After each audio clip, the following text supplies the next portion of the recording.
when you were buying houses or land or houses here in Scotland, did you call any of your cousins that is also in Scotland that you want to buy a house or land? Answer me now. No. Why is it that when you want to do that in Africa, you must call out your village? Because oftentimes, I always tell Africans in diaspora, you're your problem. Right? You're your problem. If relative is asking you for £200, favor, you didn't send it. Only to call that relative and say, I want to buy one £50,000 property. Is you a trust? Go ahead and check it. Do you know how many people send their loved one to us, and the loved one told us and said, this my brother is a wicked one. I asked him to give me money, he refused. I didn't know he's putting his money with you people. If you don't give me 10%, I will tell him you should not buy your land. Now, first of all, can we go and tell to be honest. So first of all, we can even tell the clients that this is what your relatives said to us. We can't say that.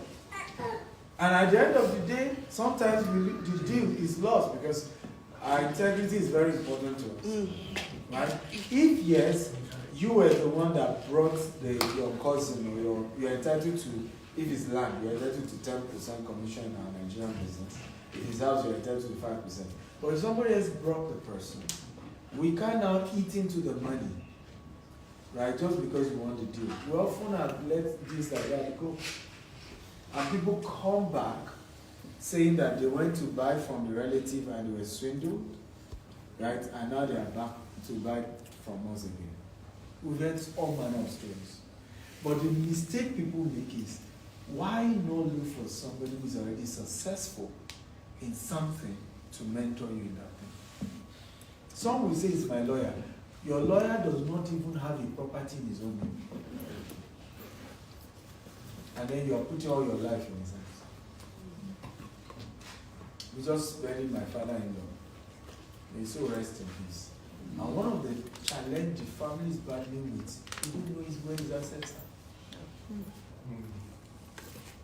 And many of us make those same mistakes. There was one lawyer somewhere he knows, but I mean, if you know that some lawyers, when, God forbid, when you die, if they know your family don't know where your assets is, they take it over. Or you don't. So I have seen all manner when it comes to building wealth amongst Africans, and sometimes I just shake my head. That why do we make these mistakes and we keep making them over and over and over again? Rule one, have a mentor, that number one rule to wealth, that is way richer than you. And let him show you the way. That's number one. So that you should have somebody that you can go and meet and say, I have £100,000. Where is the best investment you think I can do? I have £1 million. What do you say? And you know the person is way wealthy, so it's not the money you are making that is anything to him or her. Everybody should have such people in their lives. And you will not be connected by blood or anything. I'm a Christian. What's his name? Grant Cardone is white, and he's a Scientologist. So what? I have mentors that are Muslims. So what? Right? What matters is that this person is ahead of me in the area that I am trying to what? To grow. I have some mentors of mine in some areas are younger than I do. So what? I need help. Are we learning at all? Yes. So you have to focus on investing intentionally in real estate, and particularly long-term investment. Look at Kanye West. With all the music, suddenly you see what has happened to him with his music. Some of what Kanye West is boasting of now that is left are some land. At some point, Kanye West started doing land banking. I don't know if you heard of it. Yeah. Right? Those are the things that are left. All the deals, all the, Adidas deal, everything gone. So it is the land that you buy that is really precious. I don't know if you also know that houses don't appreciate, it's land that appreciates. Yeah. Right? It is the land that the house is sitting on that appreciates in value, not the house. In fact, the house loses value, like this is losing value. So when, if you ask quantity surveyor, if they are to evaluate this house, this hotel now, right, they will analyze it lesser than it was 1 year after they built it. But what always go up in value is the land. So usually the building from day one start losing value. It is the land the building is sitting on that has so much value. I remember sending a team to go and look for a land either in Via or Iko. You want to build a corporate head office. And you need to see some land they sent to me. I mean, some houses they sent to me. So old. So, but guess what? Our goal is not the house. It's the land. In fact, I intentionally told them, I said, look for old houses. Because what that will do is that I will be able to pay less. They will be bothered about that, the house is old. So they will price it lower. But my goal is to demolish it and build my 20-story corporate head office. Are we learning at all? Yeah. So it's always the land that the value goes up. So here in this book, we talked about how do you identify the right land? Whether in Scotland, whether in UK, whether location is critical. When it comes to real estate, we'll say location, location, location. Right? So how do you identify the right location to buy properties in? Whether here or whether back in Africa. It doesn't matter. Right? Whatever your fate, I'm no longer in the business of forcing people to invest back in Africa. My own goal is that you must invest wherever you need. To give excuses and say, I don't invest back in Africa, family will end up stealing and then, okay, what have you done here in Scotland? When you go man land, then you are not serious. Right? You are not serious. Because ultimately, remember what we talked about earlier, you have to take risk when it comes to building wealth. It's a risk that you're taking. Number two, one of amongst other things we discussed in the book is valuation. Okay? Which we talked about. Understand that it is the land that grows in value. I'll give you a practical example so that this class is helpful. When Dangote started, I don't know if you have heard of a place called Ibejileki. Yes. Have you heard of it? Yes, sir. So Ibejileki is in Nigeria. By the way, we have people from other African countries here. So I'm not assuming all of you know anywhere I'm talking about. So Ibejileki is a place in Lagos State, Nigeria, and they had this free trade zone, and the government was planning a seaport in that same area. But as soon as I heard Dangote was building the largest refinery in the world in that particular place, I picked interest. And true story, I remember I started buying my first land, bulk of us. Second, third, I would be doing adverts, telling people to come and invest. I started some of those adverts as low as 1.5 million Nigerian naira. And then people will be telling me, don't believe them. They will do refineries. They will do, when will they ever do it? It's all talks. And people started mocking. Today is 2019. The same land is going for 45 million. The refinery is completed. The borders on top, there's a new coastal road, which is the largest express road in the whole of Africa. It's now passing in front of my land. Somebody shout hallelujah. Do you see the advantage of taking risk? Right? Now, all those who mocked me when I was saying, why not invest in this project? They will have still spent their 1.5 million on things that they cannot touch today. I say the power of investment. I took the risk, right? I built portfolio running to millions of dollars with little money paid. So, this land banking thing is real. It's my biggest secret because it is what we now did then that we're now able to started expanding internationally. But that was the foundation. Learning a good location, tie it down, leave it for 5 years, sell it times 20 of what I was buying it. Right? Move it again, put it in another place, and keep moving and recycling that process over and over again. How of you can do this? Can you do land banking? Yes. Eh? Yes. Okay, will you do land banking? Yes. I started doing it. So I know it will still work, but how does inflation affect that? Well, so inflation, again, land banking is not restricted to Africa. I just shared my experience. No, even in Africa, how do you still? I know it's something you would have looked at, calculated while you're still investing. Okay, you know that a land that just went from 1.5 million to 45 million. What was the earning power then to get that 1.5 million? Did it still make sense? Definitely.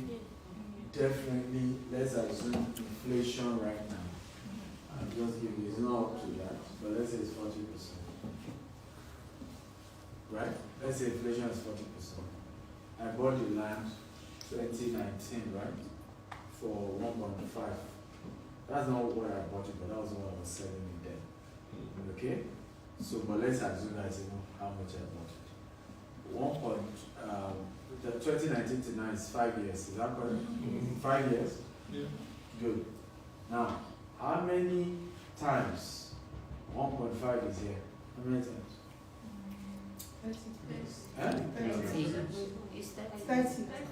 30. Yeah. So that's 3,000%. Is that correct? Yeah. Huh? And inflation is 40%. You don't compare.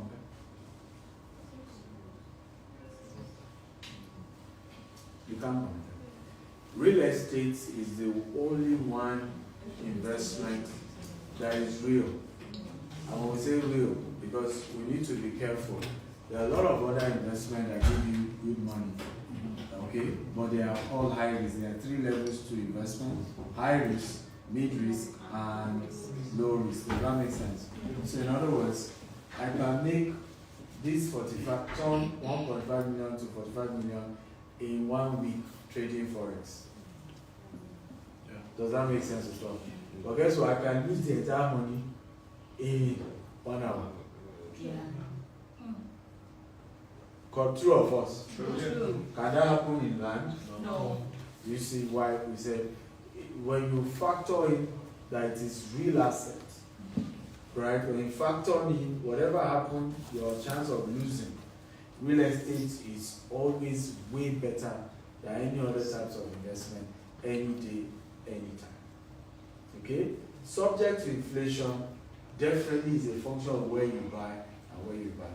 So if you live in Scotland and you decide to put your money in Nigeria, for example, right? You can say, oh, the valuation of pounds versus naira.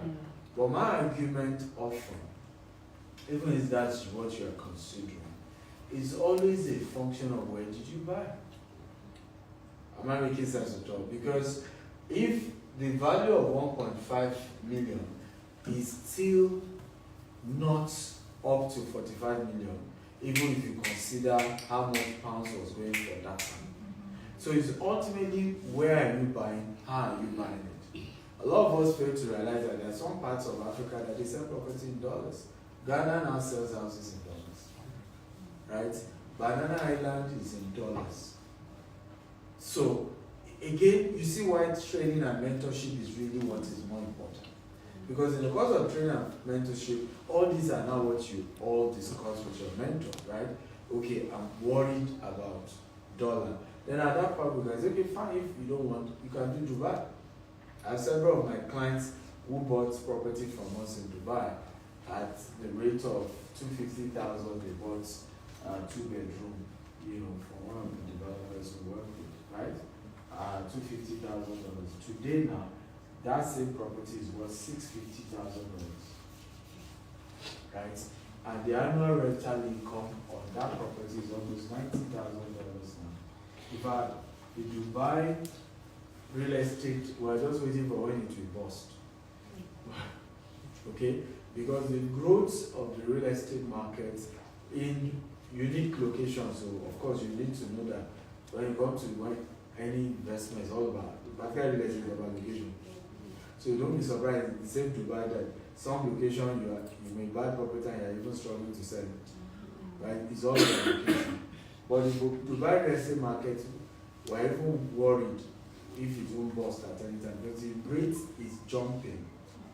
It's even not sensible. And I think what's fueling it is the Gaza war. The Ukraine war started the rise. Because when the Ukraine war started, the Russians came in, Ukrainians came in and started investing. And Russians were buying cash. Right? Cash. So when Gaza war came in, a lot of people started moving from Lebanon, some other of the region. And so it helped the real estate market to keep going on. My argument ultimately, don't be obsessed about, I must invest from where I come from. It's one of the biggest misconceptions Africans have, right? Because I'm from, some people do it so bad that it must be their village. Right? Then why are you not living in your village right now? Why did you come to Scotland? If it's all about your village, then stay in your village, grow in your village. Right? So you must be open. You're a global entrepreneur. Right? I will take your question. So you must ask again. I didn't want you to shift over to buying things, just so that I can pick growth. You're giving us very, very valuable information, and I don't want to miss it. So you said that you were thinking that Dubai market might bust. Yeah. So are you going to advise buy and sell quick for situations like that? Yes, Okay. Absolutely. But again, that's the benefit of mentorship. Dubai, another new, and I think Dubai government is very clever. They know what's going on. I don't know if you are aware the Dubai Sheikh just announced they are about to build the largest airport in the world. Right? So, Dubai government is, I give it to them. Right? They are very clever with these things. I think since 2008 crisis, they understood what made them to crash, and they are now being conscious, because ultimately the secret to this whole property appreciation is simply population growth. It's as simple as it is. So what Dubai has been doing is to scientifically do things that keep attracting more people to come to Dubai. And the more people are still coming to Dubai, the more guarantee that the value of the real estate will keep going higher, right? So that's why you can't just say, oh, to crash, because the government is also conscious of those things, and they are being scientific about, doing things that keep drawing people to keep coming. I hope this makes sense, right? Okay. Are we learning? Yes. Do you agree we should have charged for this? So, who will be our accountant to collect everybody's money? Eh? We say money and everybody gets money. Who will be our accountant? You are fine, we trust you more. Right? So next is called Billionaire Habits for Pastors. So we started all these arguments about religious leaders extorting members. So I decided to write a book to help people of faith. How do you build wealth? If you are rich as a pastor, you won't extort your members. You won't be seeing fake visions. Do you agree with me? Right? And so I shared in this book about 20 ways pastors can monetize what they do and make legitimate income, right? So that you don't need to play games. Because what I think a lot of followers of religious leaders are frustrated about is the manipulations. And I think Africa, particularly, I can give an example of Nigeria, is not growing because of religious manipulations. Do you agree with me? Yeah. In the South, we have a lot of corrupt pastors who just use religious to extort people. In the northern part of Nigeria, we have the elites using the sheikhs and the imam, they call them ulamas in the northern part of Nigeria, right, to literally keep the people poor. The ulamas tell them that, don't worry, your reward is in heaven. Right? And the political leaders continue to, if you go to the north, you may cry about what the northern political elite have done to them. You will cry. Right. Now we're still arguing over in Nigerian parliament. A northern political leader literally was equating a cow to a citizen. Right? But that's what we're talking about. So, if you want change, we must take the change to our religious leaders too. So, in fact, I have even imams who bought the book, funny enough, right? Because I was a Christian, it's better to write to, because religion is sensitive. What they say you're insulting other religion. So I wrote to my own constituency. Okay? But the principle are the same. Whether you are Buddhist or atheist, it's just like if you're a religious leader, how do you build your own wealth so that you don't need to be waiting for your followers? Are we together now? And I encourage you, I know many of you, any pastor here, buy the book, any pastor. So buy it for your pastor. Right? Those who are pastors don't want to make that. So you're a pastor. You're a pastor, right? I know what that means.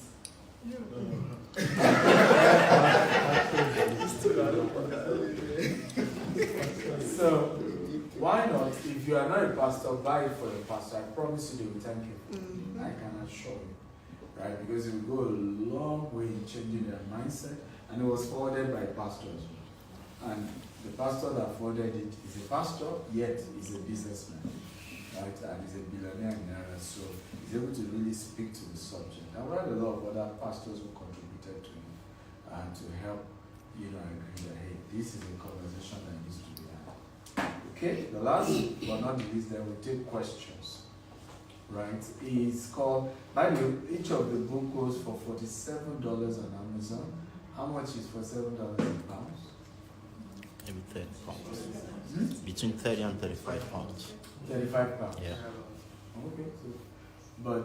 So I will do an offer for you guys. I'll allow you have it for 25 pounds each. Wow.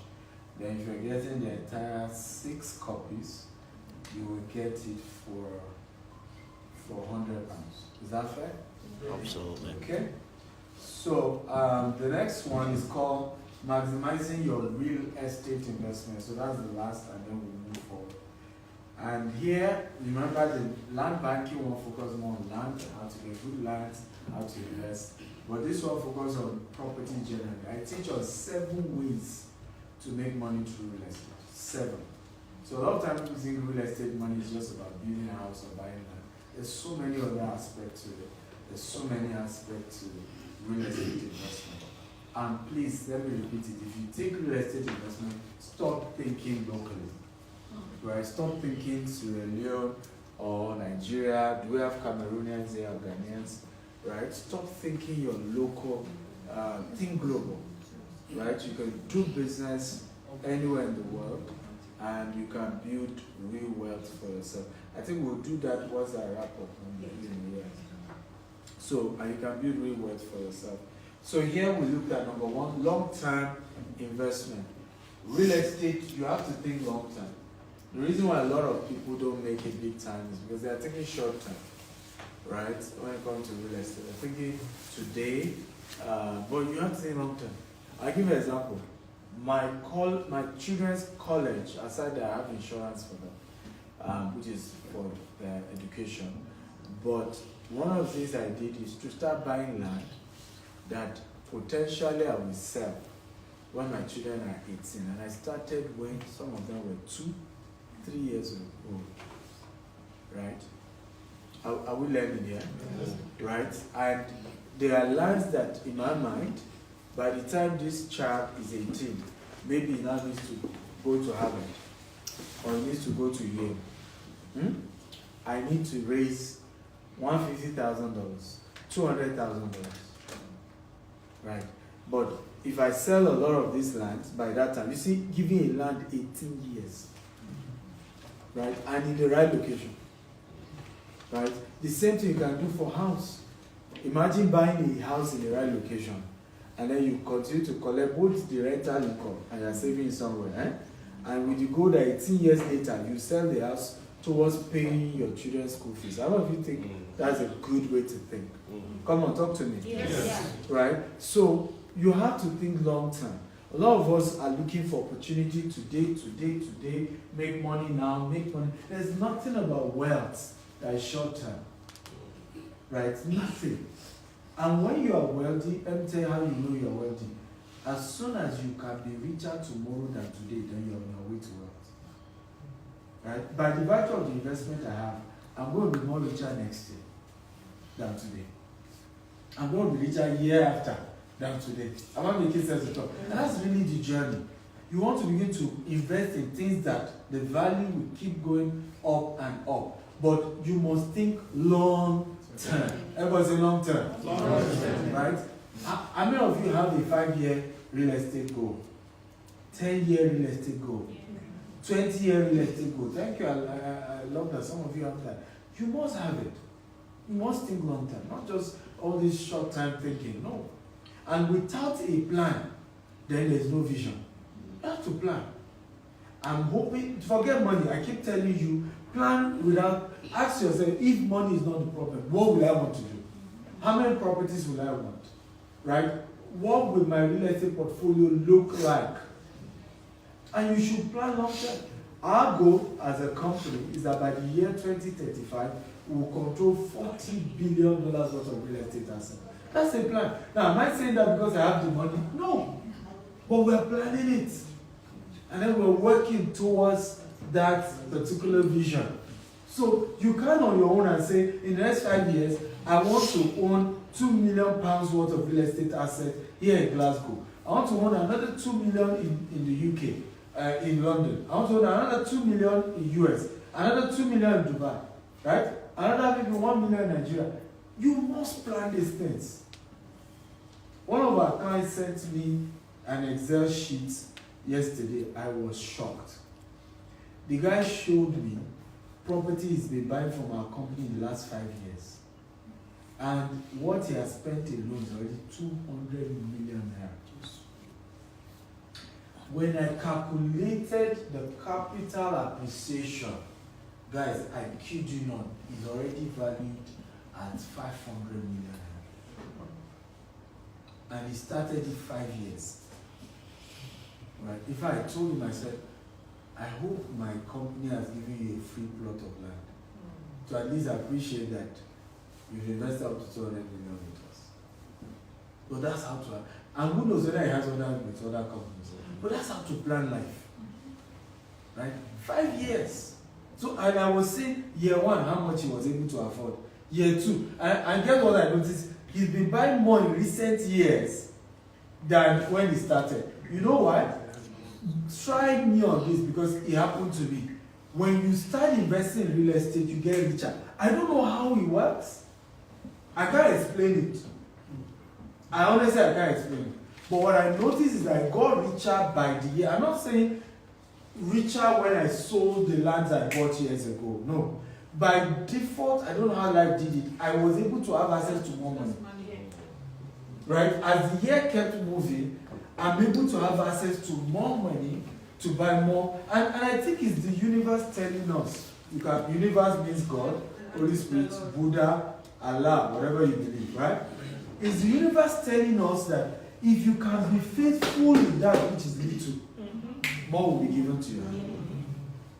And I've seen many people confirm this with me, that once they started investing in real estate, they started having access to more money to buy more real estate.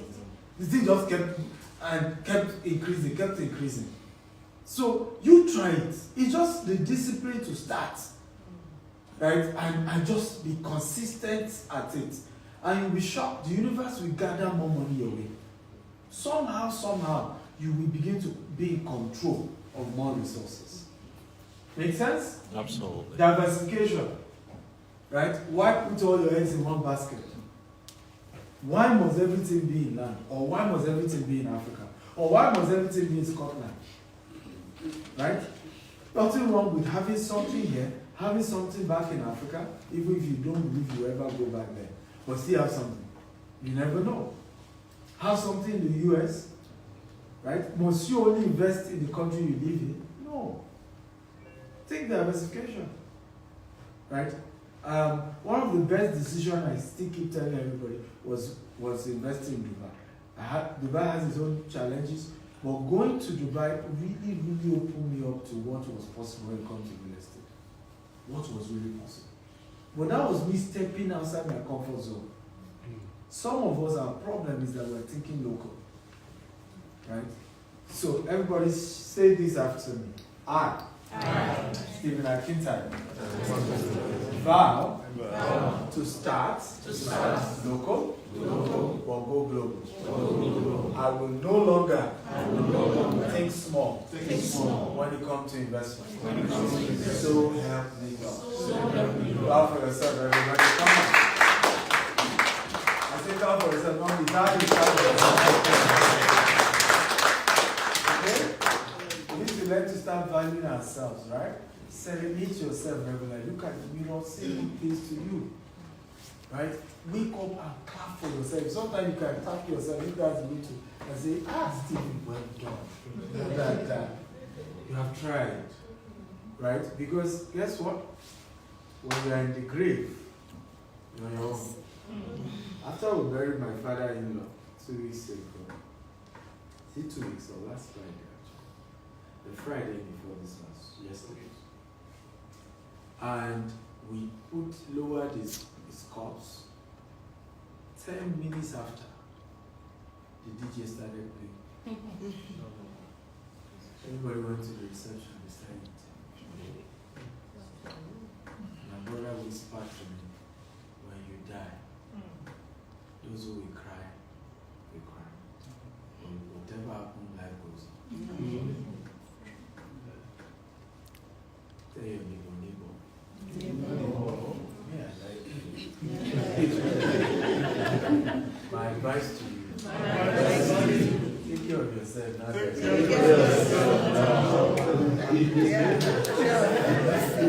take care of yourself. Are we together now? Take care of yourself. Not there.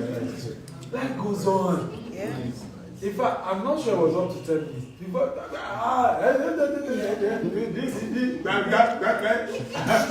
and people moved on. Right?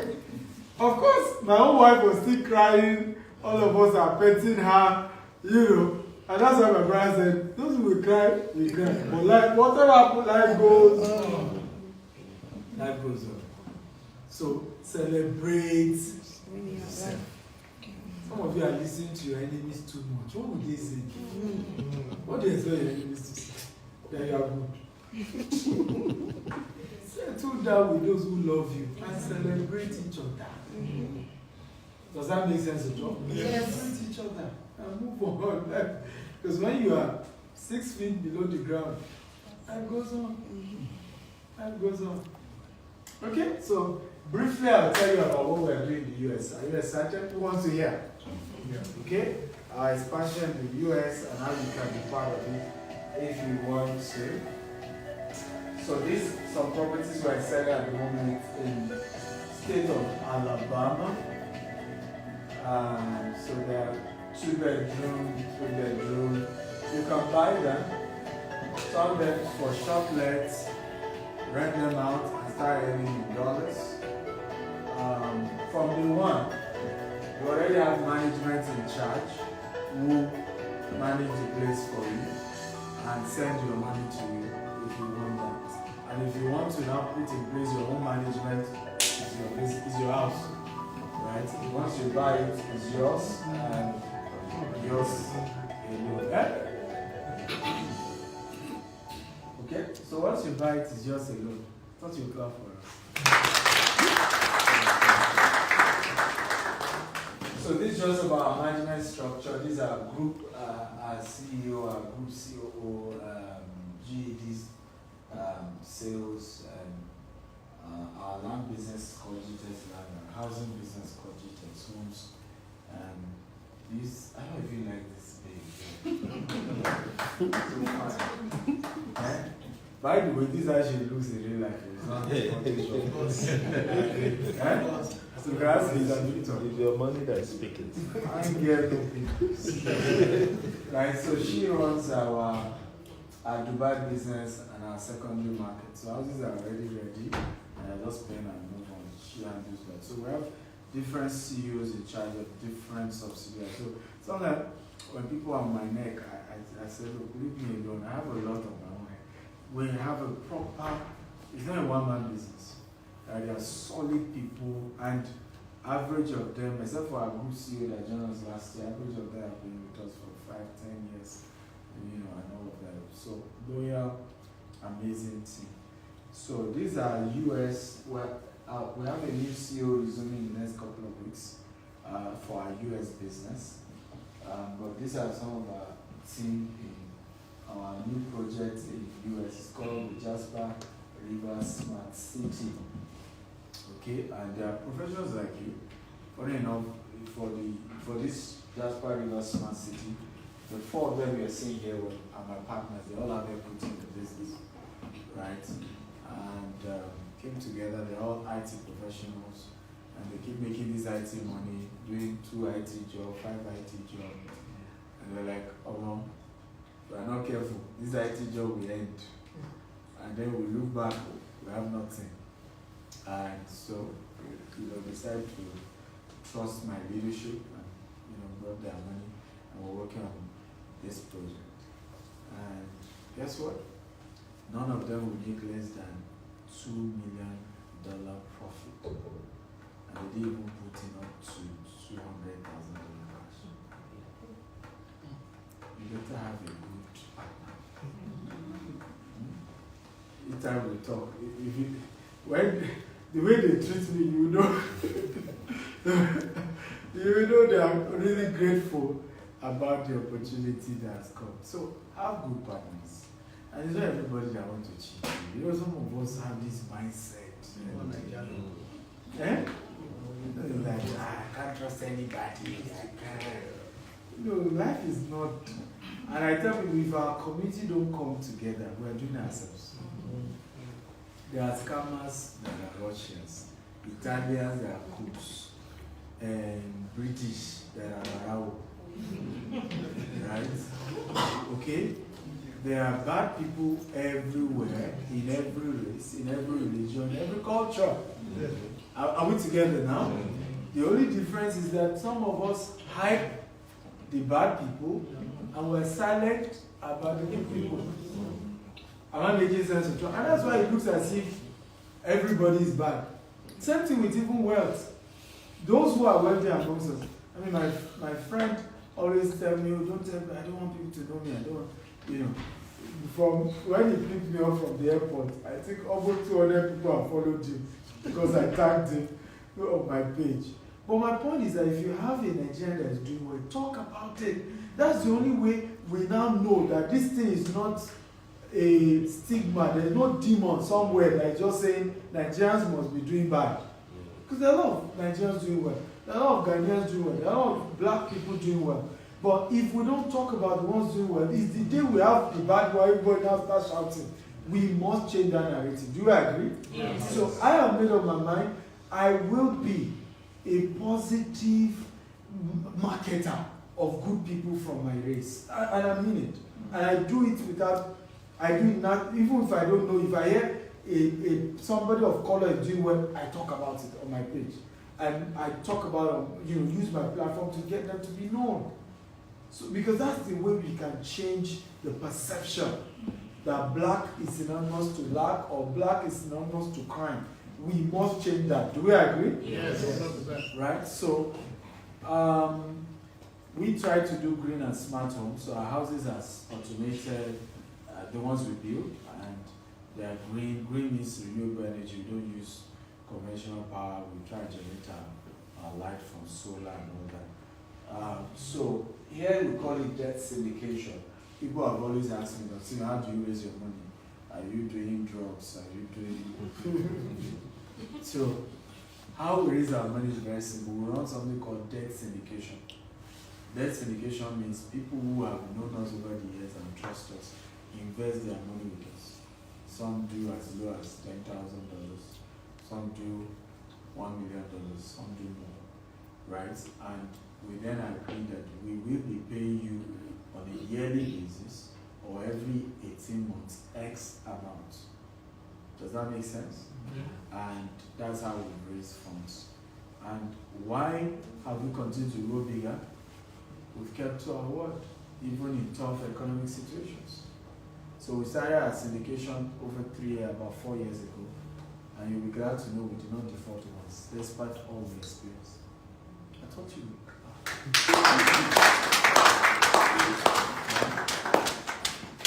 So, even somebody was sending me a thank you message. He invested 20 million with us 3 years ago, and the agreement was that we collect the 20 million back 3 years after. In that 3 years, every year he got his profit, and this was the third year he got back his 20 million return. So, and that's why I don't care about negative vibes or anybody saying rubbish about me. That's your business. There are more people benefiting from our company than whoever. When you see people talking, many of them want cover, they never invested. It's just what somebody said that somebody said that somebody said. And it's a typical African, when somebody is doing well, everybody just, there's something, there must be something. Meanwhile, instead of you to come and ask questions, what exactly are you doing? How are you doing? I tell people, if you have integrity, Africans will give you their money. Yeah. They will give them. It's not all this. I don't have money to start business. It's not true. If you have integrity, they will beg you. Today, I'm the one that rejects money. I can send you up that I rejected in the last 30 days is over $1 million. Right? Someone will say, I must get this return. I say, I'm sorry, we're not a Ponzi scheme. Right? We want your money, we need it, but it's not realistic what you say we should give you back. So we thank you, but I choose my customers. But that's integrity. So please, in building wealth, let's add integrity as a key. Right? It's critical. I was still sharing with our management last week. I said, look, this house, this land, that is not the company. Our word is really the brand. That's the business. It's the what we are trading words. That people can say your word, they can take your word to the bank. Am I making sense to talk? Yeah. That's really what business is all about. Right, that's really what it's all about. So, okay, let me see whether you guys can. This is just one thing I want to a client. I want to say this evening is that the staffs are wonderful. You know, they have this way of prompt response. The moment you know, if you are really being into investment, you know what I'm saying. There's some companies you will send mail to, and you keep reminding them. I just sent mail. You send another mail to remind another mail. You know, but before you drop your phone, a call is being sent across to you, and the matter is being resolved. And it's so amazing. And one thing is that I think one of Dr. Akitayo's investor mentees or whatever, you know, openness, it shows everybody the check. This is the check. This is what we are collecting. You know, so I decided to throw my weight in. I said, yeah. And I want to say something. I have no regret doing that. I thought you would clap for that. Not too many African businesses with their client talk like this. So this is not a staff, or this is an investor, you know, talking about her experience with the company in one of our dinners. So thank God for what we are building. And I can say this, that it's not just about me, it's that God has helped us with good people who are really committed to what we do. So we are focused on the state of Texas for our expansion in the US. Even though we have in Valdosta, I just showed you Alabama as well, but our concentration is now in Texas. Why? Tax, strong economy. I don't know if you are aware that World Cup is also coming. So I look forward to 2026 because our houses will be ready towards the World Cup season, and hopefully that will also help the value to go up. You see, they are very strategic.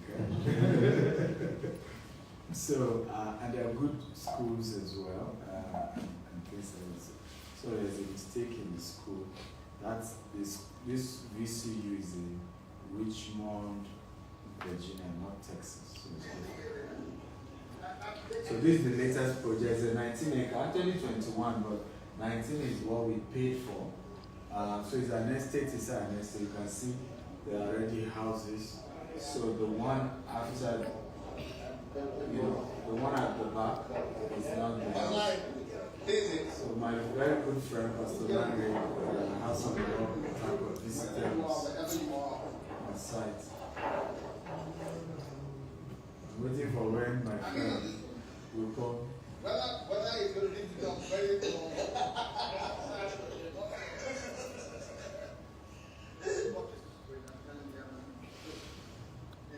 I'm in love with the location. Okay.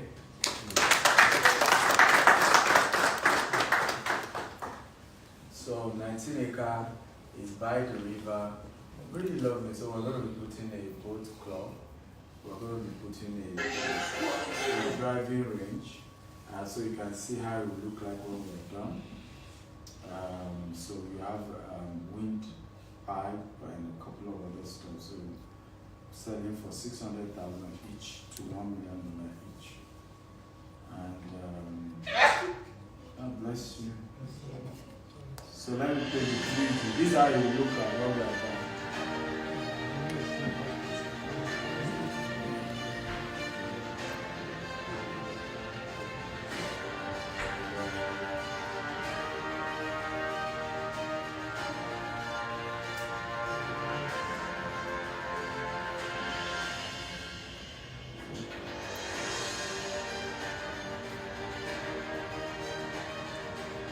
That's the golf range. The golf range is facing the river.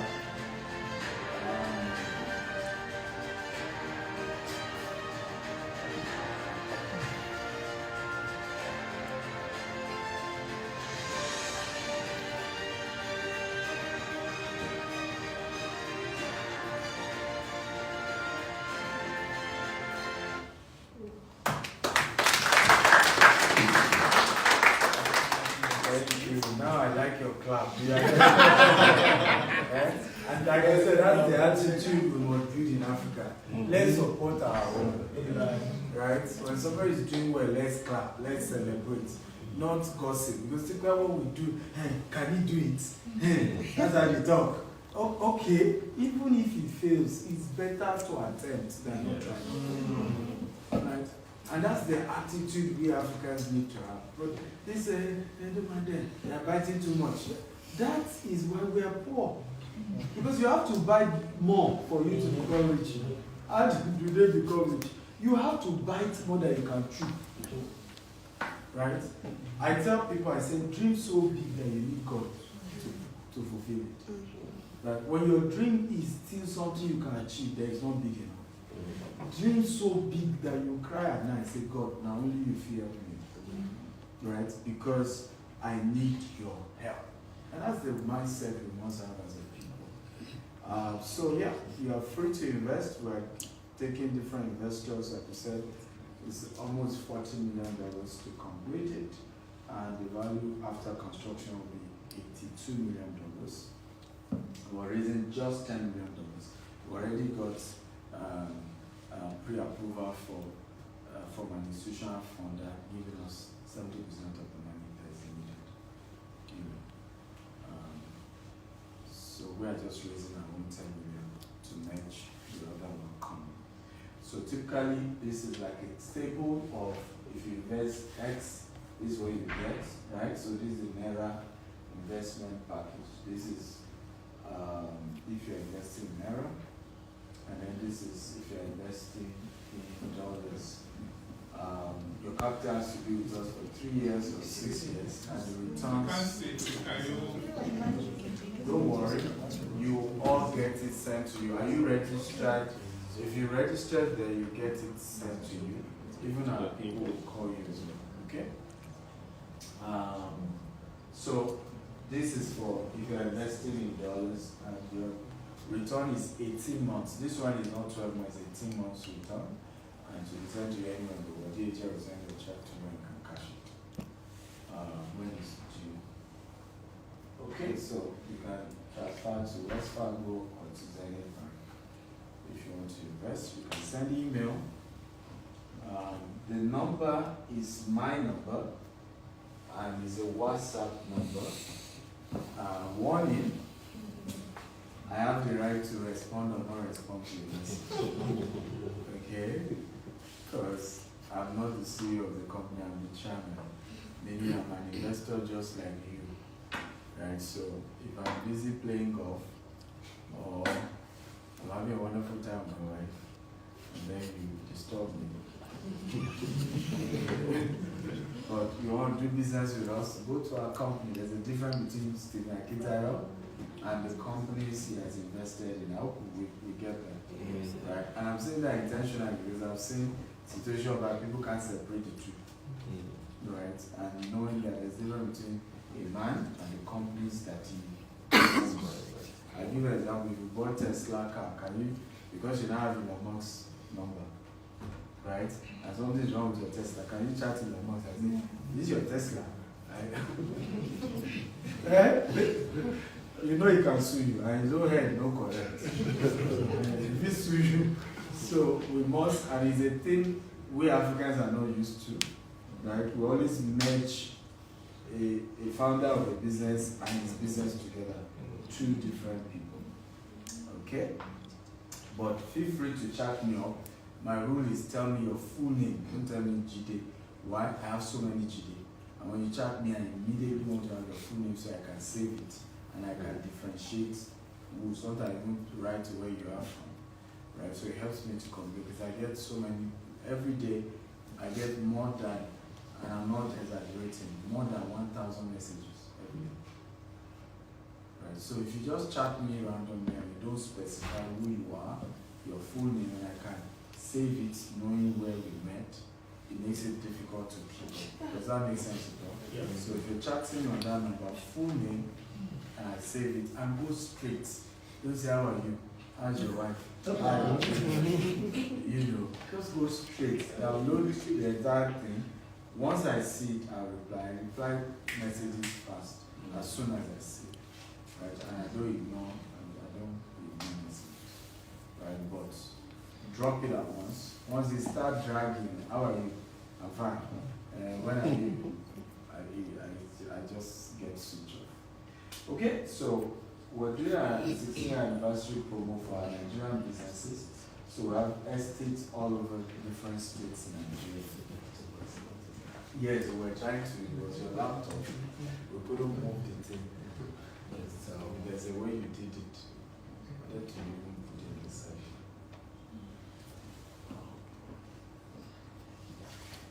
So part of the promo, we have our houses. If you buy a house from us under our 16-year promo, we give you a land worth 10 million for free in another location. Thought you would clap. And if you buy up to 6 plots, we'll give you one more plot for free in our 16th year anniversary promo. Then go back to that. Okay.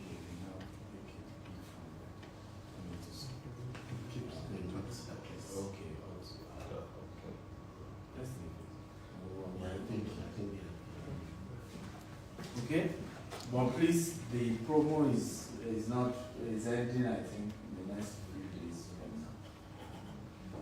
So you can chat me on that number, and I will send you the details of the office and the call you. Okay, did you get value? Yes. Thank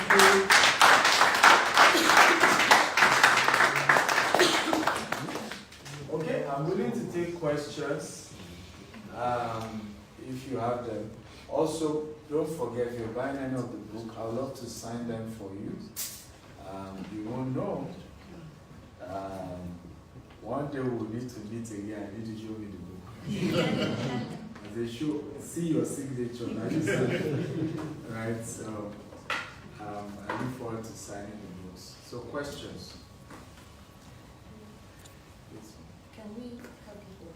Yeah, so we'll take your number. You can't, another person's question cannot trigger your own. So if you really have a question, raise your hand now. Okay? 1, 2, 3, 4. Huh? Again, please, if you ask a question, raise your hand again. We just want to be sure. Please, raise your hand again. Don't be afraid, I won't beat you. Some of you have your hand over in glasses. Right? Yes, raise your hand. You have a question. Raise it. Don't be scared. So, can you count it? Please raise it. We want to count final. 1, 2, 3, 4, 5, 6. Okay. Yes. Alright, so thank you very much, Dr. Stephen Akitayo. Tell us your name. My name is What's Ibukunmi your Dola. question. Yeah, so basically, Your name again, what you do, and your question. my name is Ibukunmi Dola. Yeah, and I work in the healthcare sector here, right? And I'll try. I mean, I'll just say that I've known you for 16, 17 years now, and I was really surprised. You know, I was telling her earlier. Because I remember those days in school, as we were selling popcorn, you're doing this and that, and you always told us, I will make her sure, you know, and it's happened today. So, I mean, thank you for having this chat with us. Well, you were saying something earlier, and you talked about we having mentors, being friends of big people. So here's my question: are you willing to be friends of some of us that want to be your friend? Number one. Number two. Of course, you know what I mean.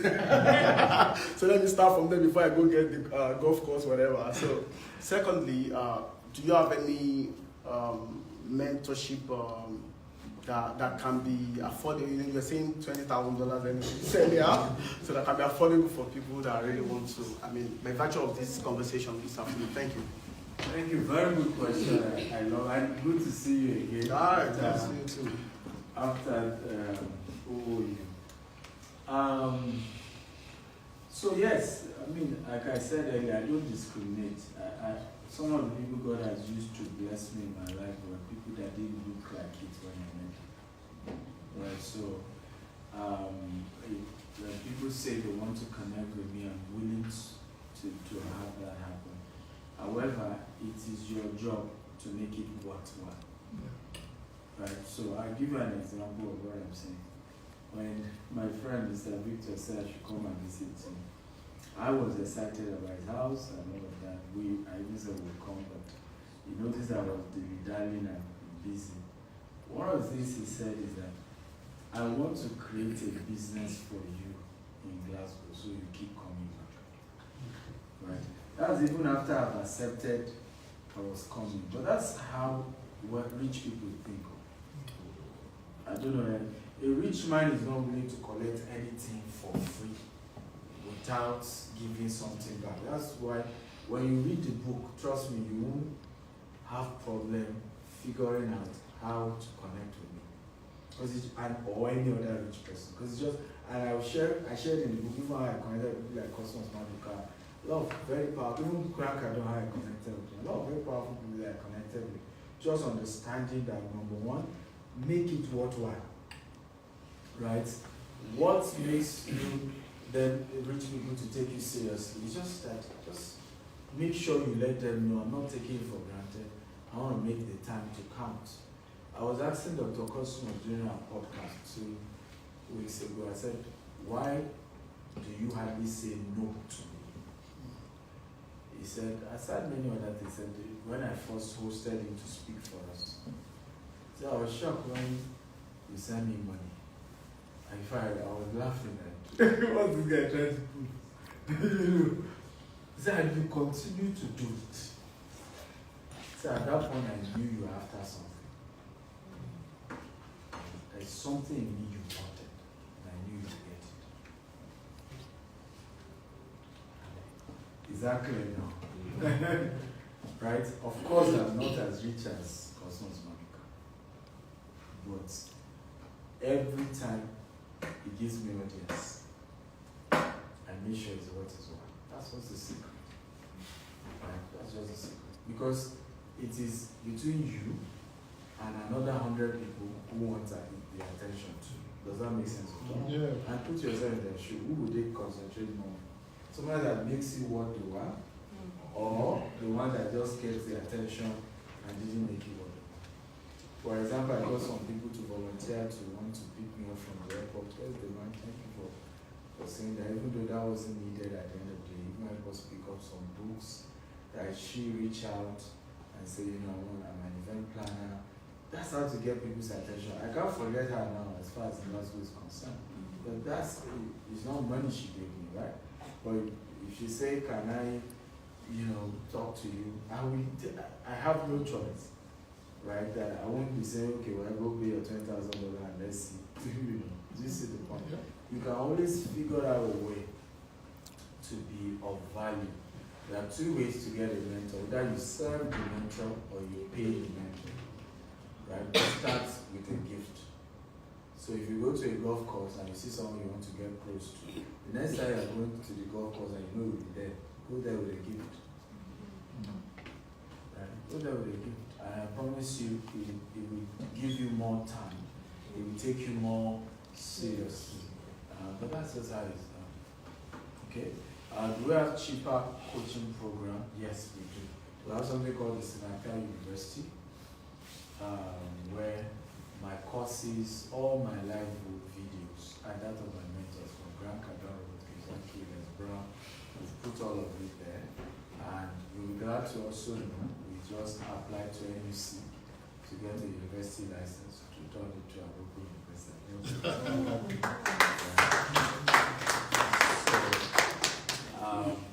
Yeah, we have that, and it's more affordable. With less than $100, you can get, I think, 3 months access. Right, and you can start when you achieve something with that. You can then come for a further one, and you will have been able to afford it. Make sense? Yeah. Good to see you again. Yeah. Same here. I established that. You can see how fine she is. I've done a good job. I've done a good job. Yes. Thank you very much, sir, for the knowledge you've impacted on us. Thank you so much, sir. Are you both related? No, we're not. We're not. We just met here today, but we just clicked. So thank you again, sir. My name is Grace Mudupe Adebayo. I'm a debt manager. So my question is, when you were talking, you said something about the amount of money we have in our accounts is a reflection of thoughts and all of that. But I've always believed in this principle of being savings poor and investment rich. So it means I might not have significant amounts. Did you take picture from the back? Yeah, go ahead. So I might not have a significant amount in my account, but investment-wise, if I'm rich, like that's the mindset I have. I just want to, you know, put that side by side by what you said about, you know, the amount you have in your account is a reflection of your. So I just wanted you to balance that. It could be even assets, right? It's just that sometimes they will not tell you what assets they have. But what we're saying is that average of what is coming or you have or you're making. Like when I give the example, it was even my friend here that was talking about his income, his company's income at a particular year. And while we were talking at review, I realized that was almost the same amount we were getting to that time. So it's always average. Remember that one now is not what's in the account, just income that the business, it's even business, not even individual. But you will always be average of the people around you. That's why you must intentionally work hard in connecting with people at the top, because you will still not be the average. Does it make sense at all? It's just the way the universe works. I did a podcast a few days ago. One of my first billionaire friend, his father, you know, is into construction, so he took over his father's business. So he had been doing, you know, average of the project, 2 billion, 1.something billion, right? And we got to recount when we met because we've known each other for like 10 years. And guess what? Today, please, who is that? And the funny thing today now is that we both are literally, our income level is average today. Right? Me and the same person. But if I didn't humble myself to be his friend that time and start learning a few things, I won't be where I am today. In fact, now we're the ones about to give him job. right? So everybody can rise, and that's why I don't underrate anybody, right? If you are serious about building your wealth, a time can come where you and I can be shoulder to shoulder when it comes to investment and assets that we own. So that's possible for anyone. It's just you believing. Okay, but wealth is not what you keep in your account. In fact, cash is a liability because your money in your account, right, is losing. You know, inflation is on it. So smart people always take money from their account and invest it because any money you leave in your account has been devalued every 12 months. And guess what? The bankers did not leave your money in their account. What you are saying is digit. The real money they loan someone else. Do you see the point? So your bank loans somebody else the money, got 15% interest, and they pay you next to zero. Is that wisdom? And then you are glad just seeing your money in their account. Some of you have made all these banks where they way richer. So you must be bold. You must be bold enough. Are we together now? To invest the money you have saved, put it to something. Yes. Nice. He has asked my question.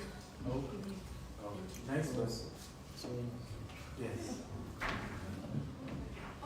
Thank you very much for this opportunity. My name is Aboye Jamwe, and What do you do? I'm an accountant. And my question is one. I just want to ask. I want to use this opportunity that I'm seeing you live to also ask this something that's been troubling my mind for quite a while now. I have an investment back in Nigeria, and it has somewhat appreciated so much. But the challenge for me now is the rates, the exchange rates is dropping so much, and I have plans to also invest here in some real estate deals. But the big challenge for me is, would it be smart to sell in Nigeria now? Because the exchange rates every day, it keeps dropping, and whatever it is that you're getting back is almost not enough sufficient What for kind you to of even. asset is it? Is a landed property. Just land. Yes, Where? it's land in Agor or Kota, yeah. And it has appreciated so much, and it can give a bit of equity contribution towards sell. Okay, I think that's it. Thank you. Sell it. And why I say sell it, because our goal is not, I'm not particular about the inflation in Nigeria, I'm particular about the location. Because like I told you, it's like you bought a land in Ikoyi or a Banana Island and you're saying there's inflation. Your appreciation is rising as higher than the inflation in Nigeria in those locations. Are you getting the point now? So the problem is not that you invested in Nigeria, the problem is the location you invested in Nigeria. Some locations are not rising higher than the inflation and the devaluation of the naira, while some locations are rising higher. Right? For example, no other place is good to do real estate like Banana Island. The return is, you can't get that even in the US. You won't get it. In fact, the most expensive land in the world now is Banana Island.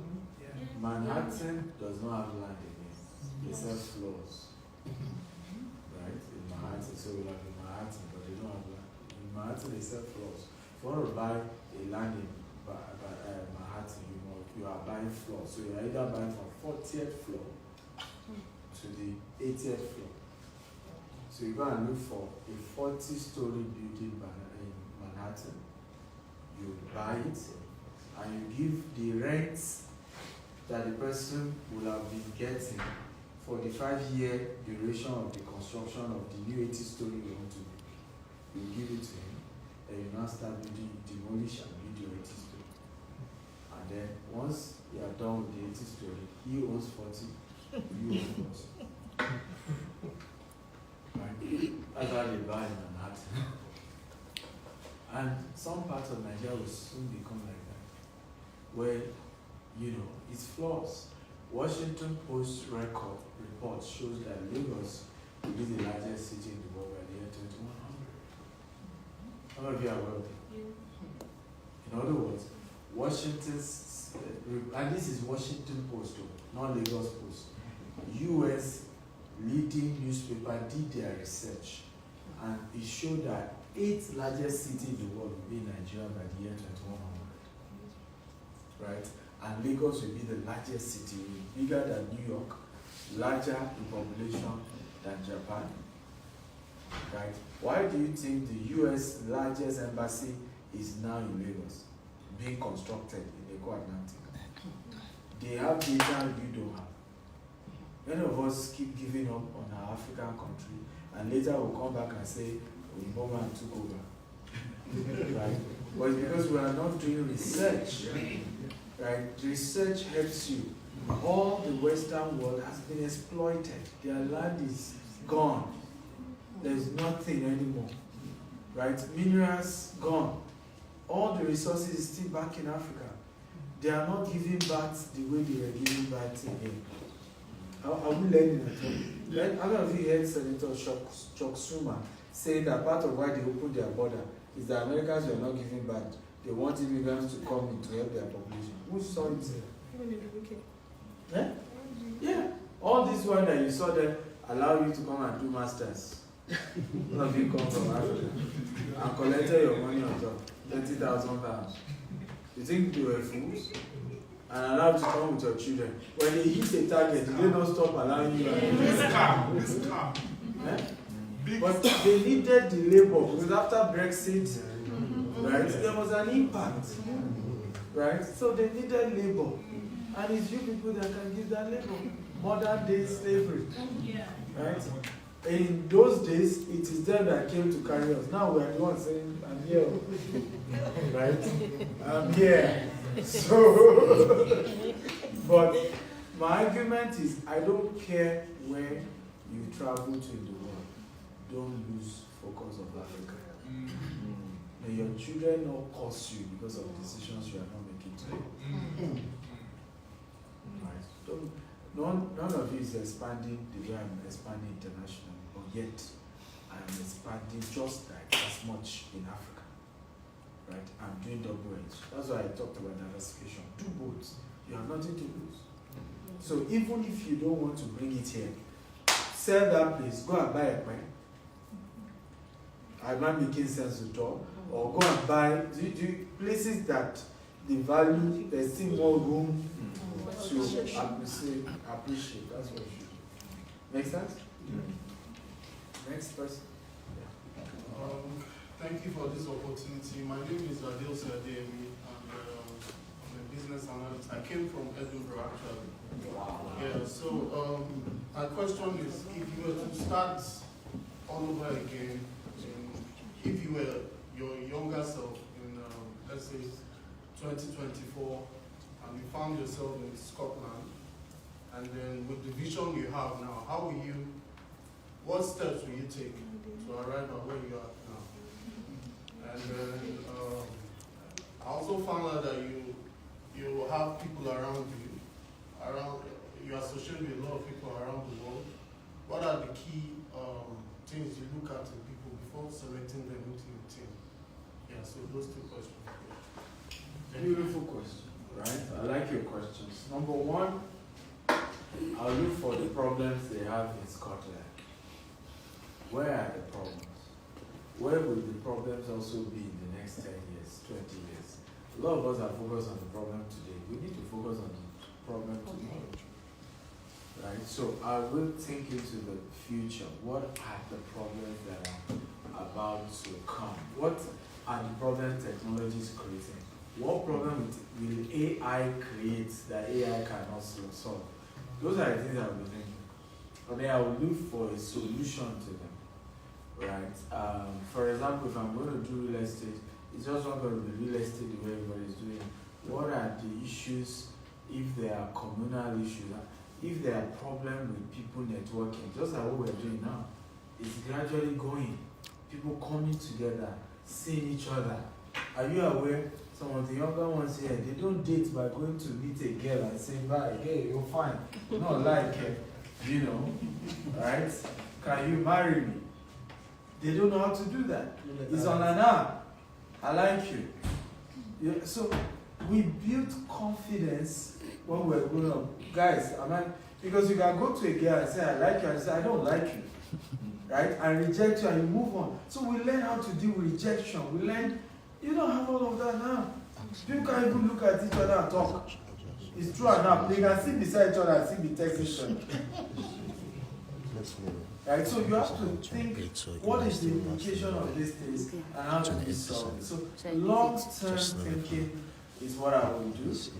But number two, I will definitely invest in real estate. Thank you. So I want to understand the various real estate challenges in this part of the world, and then how do I supply demand? Right? I am aware residential is still on the rise, right? Commercial is still going down, right? Even where is this called?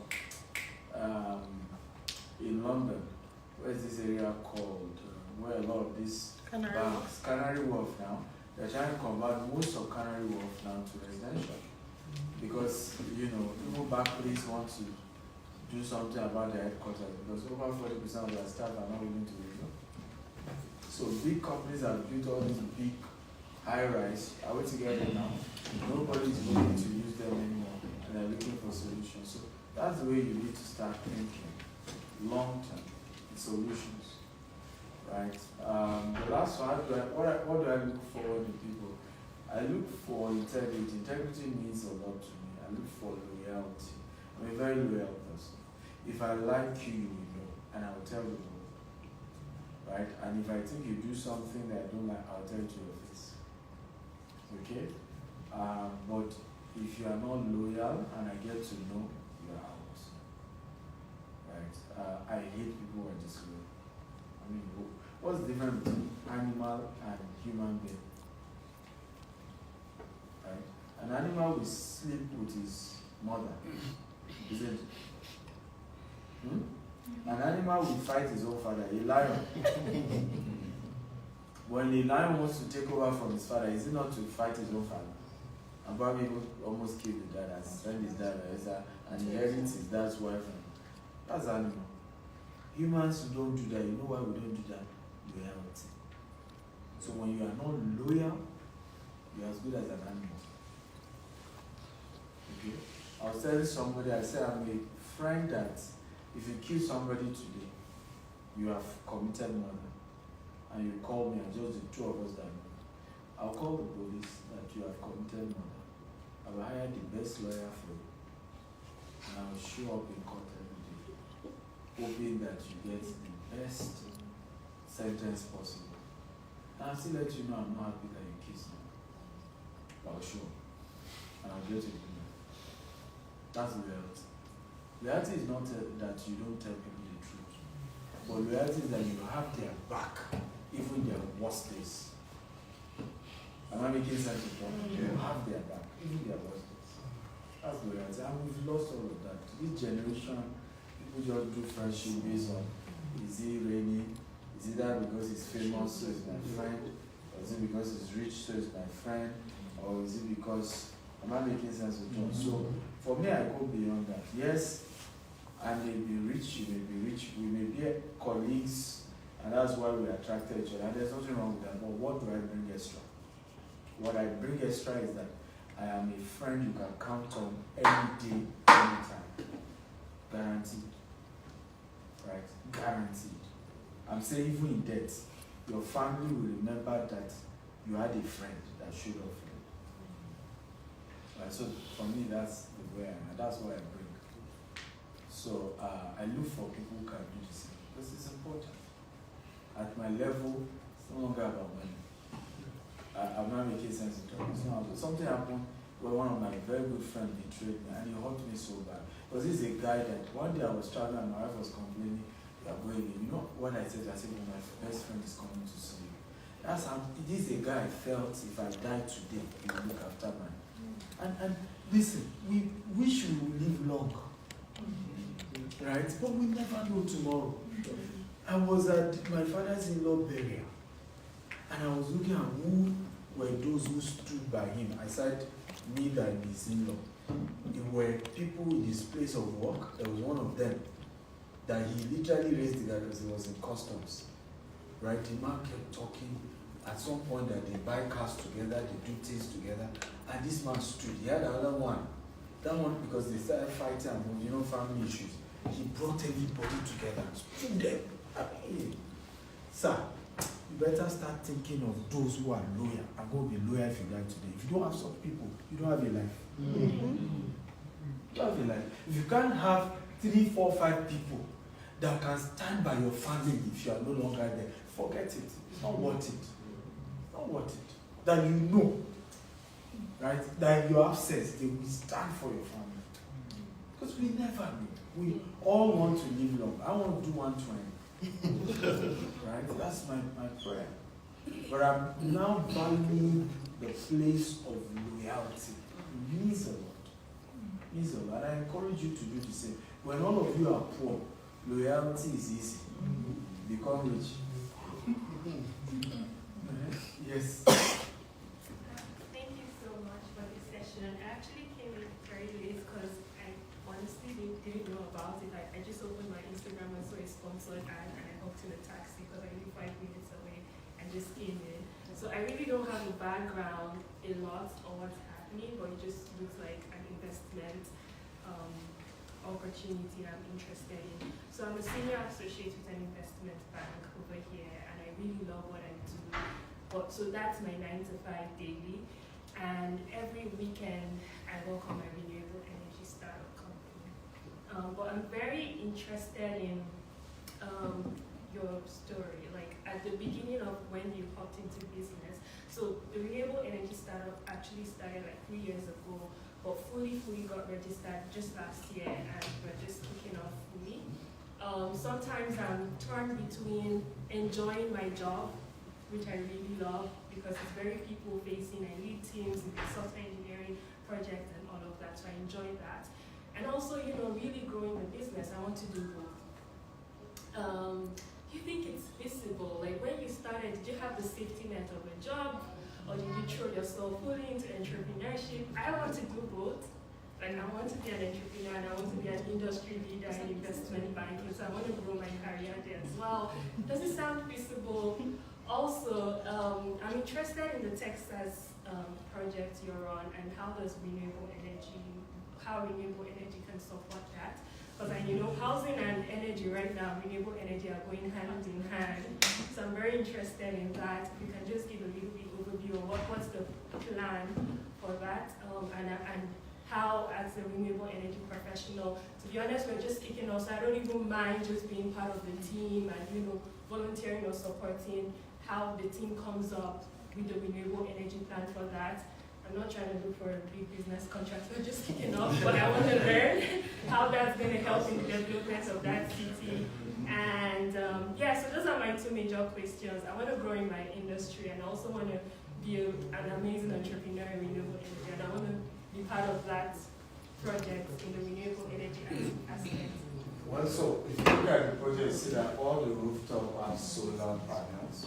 So that's how we're generating energy. And you can see the wind turbine there as well. So that's how we're generating. Of course, US has a lot of solar companies who do supplies and who install all of this. And there's a lot of funding for even that. Yes, volunteering, you can work with the design team and project management team, get to that phase. But it's just more of just watching what they're doing or just watching the process. Yes, you can volunteer. You have the number to chat me up, I'll link you up with the team. Combining your career and your business. Well, you have 2 options. You can get a CEO to run your renewable energy business for you, right? We all know this cash flow quadrant, isn't it? Mm-hmm. This E, this S, this is B, and this is what? I. So what would have happened? I would have asked you to quit your job, if you have done enough of this, that's why we keep talking about investment. If you have done enough investment, that what comes from this, we call it passive income. You know, that's why the training today was about passive income. So these are the only two places where you have passive income. So today now, GTEX is able to give me enough passive income, isn't it? Because of my equity in the company. Does that make sense? Or I just invest in another person's company that I know he knows what he's doing, and then I still get passive income from what they do. Now, if I can get more than what they pay me here, then I can resign here, right, and come here. Because what you are doing now is called self-employment. Does that make sense to do? But I'm not sure you've done enough for you to be able to resign here and then come here. So what you are trying to do is these are these. I guess the danger. Both are active income. Nobody become rich here.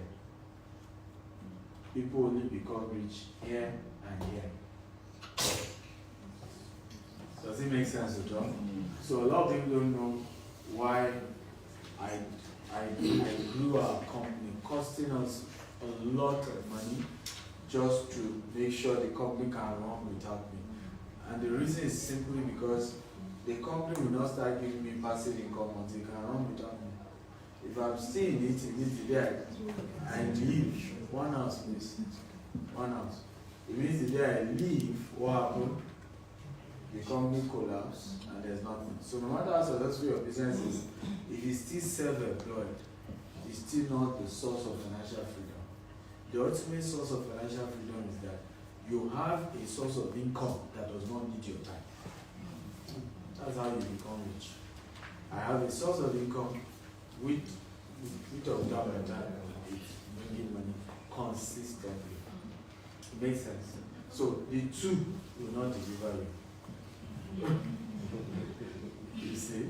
So my advice, rush and be here and have enough of this than what you're getting, and you can resign and face it. But in the meantime, get a CEO for this place here. Okay? Even if it's an acting capacity, and then be part of the team to continue to help the vision. And maybe one day you are able to, it's now big enough to pay you, then you can resign and you'll be working here. Okay? Or one day you've invested enough that it's paying you more than this and you resign to be here. But ultimately, this will still take years. It's taking me 16 years to try and move it here. And there's still a lot I'm still doing to still make sure this is sustainable. Right? So moving your business from startup to becoming a big business with a system, leveraging an OPM, OPT, it takes some years. Make sense? Yes. Do you have a solution? Yes, sir. You're sure? Thank you, sir. Have I tried, guys? Yes. Mr. Victor, are you happy? Did I do a good job? Because you have worked that. Doctor, I've not asked my own question, right? Oh, I thought you had. No. Quickly. Yeah, good afternoon. My name is Kamal Lawa, and I'm IT security consultant. I live in a small village called Kilmarnock. Yes, so my question is more around my thoughts, my thinking. Yeah, I wouldn't expect to answer all anyway. Yeah, the first thing that comes to mind now is where do I start from and when should I start? First question I'm asking myself. The second I'm looking at is I'm trying to also thinking your upbringing. How do you start from putting plans together? Where do the thought comes about? Considering the environment we grow in Africa, we have the cultural obstacles, we have the religion obstacles, telling you cannot do this, you cannot do that. So at what point did you say, okay, no, I want to overcome this obstacle and move forward and start growing? I'll share. I'm also happy you said there's a book that's made for the pastor, not for the whole house, as you mentioned. I'm struggling between some thought of the religious belief. Like, I'm looking at getting a mortgage, they tell me you can't go for loan because it's un-Islamic and stuff like that. So are you also looking to put something together for the ulamas as well to say, okay, we need just to grow, we need to be rich, really? I think the person you should talk to is our group CEO, because I had the same conversation with him. Right? He's a Muslim. I think you should put together an halal investment, right? The concept of halal simply means instead of fixed return, right, is not fixed, right? Rather, we have agreement on the profit or the loss. So if we eventually make profit, if my equity contribution is 20%, I get 20%. Abi? Yeah. And if we lose, then we lost. And that even works for me, because all my investors in the last 4 years, it's not all the businesses that work, but we just did everything to still pay them, because your word is your bond. So I've told him I'm looking forward to his report, because I believe being that he's a Muslim, he will understand all the elements. So and he's an investment banker for 20 something years. So let's hope we come up with an halal investment that fits you. But back to the conversation around yeah.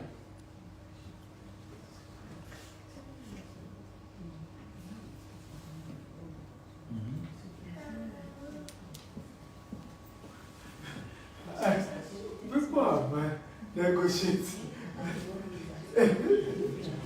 So I have a deal of you get the 6 books instead of £25 each, you pay £100. And then I heard someone like negotiating 3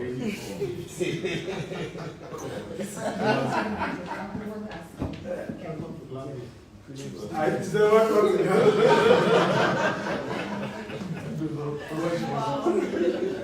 I would reluctantly approve, but I didn't expect such.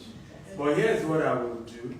For those of you who buy the 6, I will have my team, I'll give you the audio version and the video version for free. Even that is over $300 or something. You're getting that free if you're buying the entire 6 books. Another thing I'm doing for those of you who are buying the entire 6 is also give you 1 month access to the Stephen University, both for $247.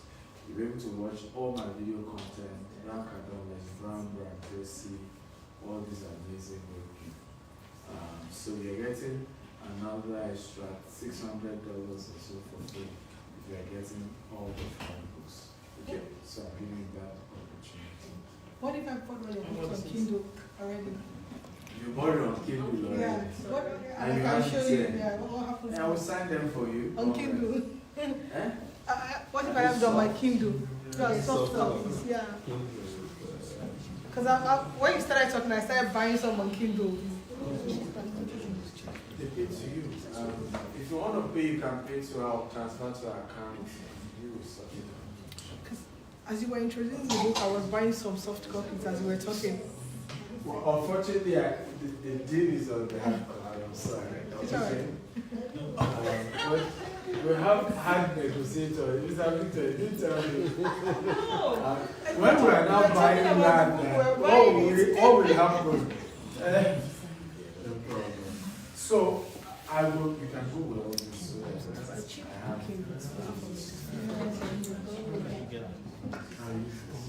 So the answer to your question ultimately is training, right?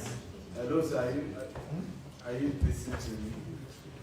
If you read the book, for example, that's why we don't make money from books. All these books now, we buy them from Amazon, spend money to bring them. It's not that we make money. If you calculate what it costs me to be in Glasgow, I will tell you the cost of this venue. After selling all the books, it does not cover it. Right? So we're not here to make money from books. We don't make money from books. Plus, even what we make from coaching and all that still goes into that's what we used to do, charity, grants. So, But why I do books is because my book will teach you more than you and I can discuss in 3 hours. Because our average book has content that it's a whole life journey. I don't know that it makes sense. And then my book can be with you after me and long gone physically, right? When you read a man's book, right, you're having a mental intercourse with that man. Does that make sense? Your brain is mixing up with his own brain, and you're beginning to change your reasoning, your thinking into that. So if you read some of the books like Billionaire Habits, you understand how to handle family issues. When I just took my dad to Jordan, and the entire family, I sponsored everybody in my family to Jordan before on vacation. Bought him a house, bought him a car. Yeah, let me put that up and I'll start signing. So I'm ready to sign for him. And I remember the same father that I built a house for, bought a car, sent him on vacation. Same father, just a few years ago, was disturbing me to increase his allowance from 10,000 naira to more than that. Even harassing me that he had borrowed money from neighbors. Thank you, sir. He had borrowed money from neighbors and and all of that. That some of those neighbors even know me, they see me on social media. And I looked at him to the face and I told him, first of all, from my own Bible, a good man leaves an inheritance for his children. Right? If I were to go by Bible, it's you that should give him this. Right? 2, I am the one that know myself. I can give you what I can afford. As for where I am, it is this 10,000 I can give you every month. Today, years later, because I stuck to my principle, I have been able to give you a better life. Am I making sense to talk? But if I have allowed, they call it black tax and emotional sabotage to make me to eat into my capital then when business is still small, right? Both of us will be broke today. My business will have crashed because I was trying to, poor people buy what they don't need to impress people that don't care. Because I'm trying to impress him. The business will have been dead. He will see he's struggling, I'm struggling. Right? But if you read the book, I'll tell you how I manage him till today now, where he still makes those demands, but I am in a position to fulfill most of them. Does it make sense? So you have to manage family. There are times where you may even need to withdraw, right? Just to build something for yourself. After that, you build something, you can then go back to them. But it's a whole different ballgame. But you need some constant reading from people who have done it to convince yourself. Because these people play emotional games. I raised you, and your father, and your mother, and your this, And a lot of people have never built anything for themselves because of all these family manipulations. I hope I answered. Okay, thank you very much. Okay, thank you everybody. Glasgow. Thank you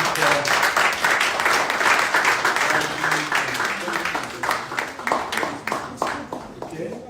It's good to hear Mr. Victor who brought me. Can we clap for him, please?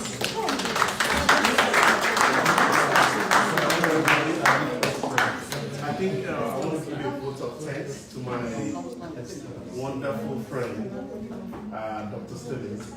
I've known him now for quite some time, and sometimes it's not easy having very influential friends that are sometimes controversial. Because some of his views online, it's either you love him or hate him. There is no middle way. And he's an amazing person, an amazing father, amazing husband.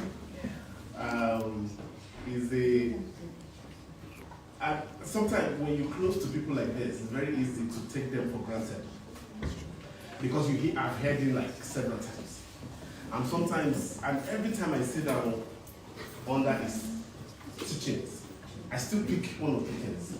I remember the first time I heard the land banking thing from him. I don't believe in real estate because I've always said, if I'm buying a house, I'm buying it because it's another luxury item I'm buying. So he's always trying to convince me, why don't you just do real estate? I said, okay. I think he finally convinced me to buy, about 100 plots of land in it, right? Waiting for you to appreciate someday. When people are big, they don't do it now. Come for him. I mean, it's small compared to what he's done. And then, so, I learned that from him, and recently they were telling me that, that stuff you bought for 100 million is now worth about 300 million. I said, okay, let's take your price in. And I think that's something I learned from him, because a lot of people have what we call, passive funds here and there. I'm very risk averse. Not a lot of people, are like me. I think the first time somebody said, why don't you invest this in crypto? I think I bought some Bitcoin when it was around $2,000. And I bought about $3,000, and I can't find the wallet anymore. Oh my God. I just forgot the wallet ID. And I've tried everything. This was like, 12 years back. Wow. I'm sure it's worth something now. So I think I'm risk averse, but he's always, pushing to say, Victor, you can do this. Let's try this, let's do that.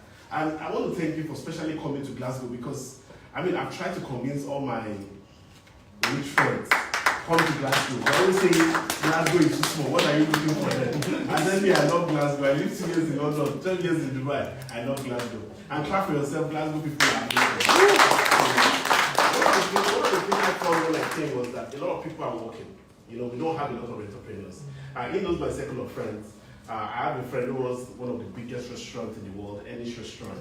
My very close friend. Him and a couple of other guys who are doing fantastically well. But coming here, I'm trying to, because I pick my network. And somebody was asking something about mentorship. I try to mentor people. The greatest problem I have about mentoring people is they meet you. In the next 5 sentences, you want to ask, how much can you invest? People are looking for investment. I'm like, listen, I'm not a bank. You need money, approach the bank. So a lot of people don't even take the time to want to learn. You feed them lessons, you teach them, and once you can't give them money, they say you are useless to them. And I think that's one lesson I want to correct. This is something which is very profound, that you can either give back to your mentor, either by even giving them money. I don't need people's money. Or by serving them. People don't even want to do that service. That's something of which, I picked from what he said. I picked somebody, a mentor. I have people, that mentor me in, I'm in education. This is my school. I wear my bag all the time. I run a college, an online college, EdTech college, almost like a university. And when I started the business, I looked for who is the biggest, in the business in the UK. Then his name is John Olden. The man is almost 80 years old now. He started a college then called RDI, which is now Harding University. And I saw the amazing thing he's done, and I started telling him, how can I be of help in Africa? And the interesting thing is that he kept saying, what is in it for you? And white people just don't trust you, even when you want to do it for free. So he kept asking, what is in it for you? What do you want to gain? I'm like, no, I can do this for you. In Africa, I can do this for you. Anyway, eventually, he allowed me to be of service to him, to see how we can work together. And I always say that white people too, the first person that duped $200,000 was a white man. It wasn't even a black man. White people too dupe people. But then interesting, so I pick a mentor, somebody to, aspire after, that this is what I want to become. And somebody has said that, how did you have the knowledge of starting a university? We have a university, an EdTech college that has over 700,000 students. And in Nigerian EdTech startup that only have 5% Nigerian market. And people have always asked that question like, why did you think international? Because a lot of people that are trying to go into this business are always doing it locally. And one of the things that I said was that when I went into education business, the first people I worked with was the University of Huddersfield. And I remember sitting down in their faculty meetings, and every other person that ever worked with them from Africa, they want to be agents. And I always rejected that title, agents. I don't want to be an agent. So, but after sitting and rubbing mind with them, I'm like, these are human beings. We can do this. We can have our own investors. And that was the mentality which we started with. I just want to encourage us that thing is said about mentorship. Looking for people to aspire, up to. That's something.